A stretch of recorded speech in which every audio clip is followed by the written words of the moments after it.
Good morning and good afternoon to everybody who's watching the video, everybody, and welcome back to our channel How to Guide, where I post tutorial videos just like this. And in today's tutorial video, I will be teaching you guys how you guys can log in into your Chase mortgage account. So basically, mortgage means loan. So how this works is you need to have an online banking account of Chase. So basically, you log in into your online banking account, and from there's going to be a mortgage section. From there, you can apply for a mortgage like home mortgage or for buying car mortgage and that stuff, all right? So the basic gist is you need to log in into your online banking account of Chase Bank. So for that, follow the step. And yeah, don't forget to hit the like and subscribe to our channel How to Guide, and let's move forward. So the first step is you want to search for Chase Mortgage Login, and then click on the first link over here and it'll take you to this page.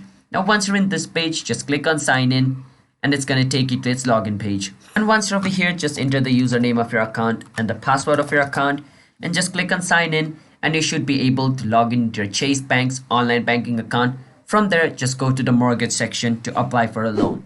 So hope you understand, and don't forget to hit the like and subscribe, and bye bye everybody.